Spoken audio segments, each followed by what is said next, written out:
What is up, guys? Welcome on back to TK's Garage. And breaking news. It's more bad news for Stellantis as they are recalling a lot of vehicles. And we've heard about this before.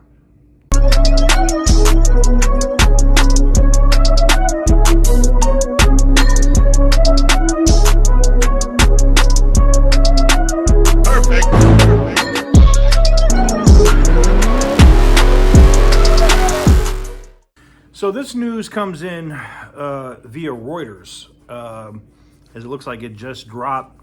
Chrysler is going to be recalling more than 211,000 vehicles in the United States due to a software malfunction that could disable the electronic stability control system, the National Highway Traffic Safety Administration, NHTSA, said on Saturday. Due to the malfunction, the anti-lock brake system control module may disable the electronic stability control system, the regulator said. Driving with a disabled electronic stability control system can increase the risk of a crash, it said. The recall would affect certain 2022 Dodge Durangos and Ram 2500 and 3500 vehicles made by Stellantis and Chrysler. Stellantis owns Chrysler. I don't know why they would say that, but whatever. Dealers will update the control module software free of charge. If they update it the way that they've updated these Hellcats from supposedly not being stolen by locking out the key system, yeah, I wouldn't feel too confident about that. Now, here's where this gets interesting.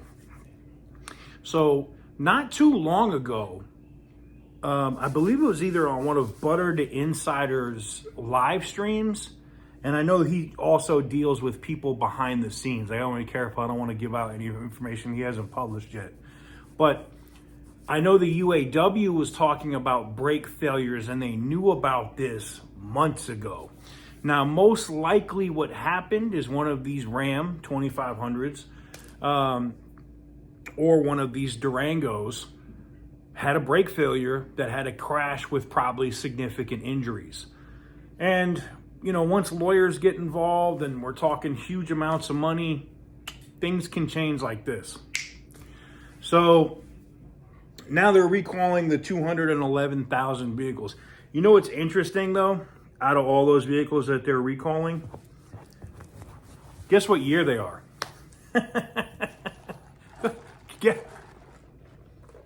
I'll wait.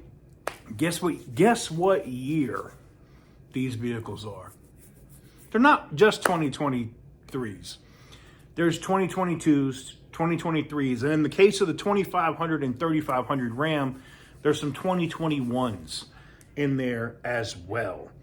The thing that I find extremely interesting about the situation is, you guys remember I've had several Ram trucks. I've had the TRX, I've had the Rebel, I've had the Ram 2500 Cummins. I've had a few Rams, like in the last 4 years, I've had several, all right? You guys remember the Burgundy 2500? We had the Ram Rebel, which was like a silver, I forget what is it, nickel color. And then the TRX was a something plate silver or whatever. Now, I didn't have any issues with the system in the TRX, but the brake system failed on the Ram Rebel, and it caused the person that was driving it at the time to crash it, destroy it. I've talked about it, and it wasn't the driver's fault. It was literally the system. Like, it was literally like I was on the brakes and it would not stop. Interesting. So, you know, and I know I was trying to figure out how to say that, but basically, yeah, my ex was driving the Ram and crashed it. Is what it is. It happens. Now, seeing this come out now, it's just very interesting to me because I'm like, I wonder if that accident was caused by the same situation. And you can go back here on the channel if you want. You can see the Ram. I covered it in detail. We were debating whether or not I wanted to buy it back from Copart and all that good and rebuild it, but it would have took a ton of work and it just wasn't worth it. USAA saw it, and once we both myself and the other executive got under the truck at the body shop, and we could smell that they cooked the transfer case because it was a 4x4 when they towed it. They're like, nope, totaled. But I find this is just more bad news for Stellantis as we're almost halfway through the month of June, and earnings are coming up. And if I know you guys think that, well, some people think that myself and Butter the Insider and OC Motivator can single-handedly screw up Stellantis' stock, and it's not the case at all. What I find funny about the situation is just the super fanboys. I love Dodge products, but I'm also not going to let this company, Stellantis, run a brand that I love into the ground and then do Mickey Mouse shit like this. This crap, these errors, these mistakes that are being made because they're using offshore programmers and engineers and not using people here in the U.S., which the UAW has a valid point when it comes to that, right? They're putting people's safety at risk. I want to know, like, and Stellantis doesn't want to talk about it. I'm sure they probably had to settle out of court with whoever got really hurt by their system being screwed up. And, you know, the family will probably never come forward and talk about it because it's probably part of the settlement. You can't talk about it. Can't talk bad about us.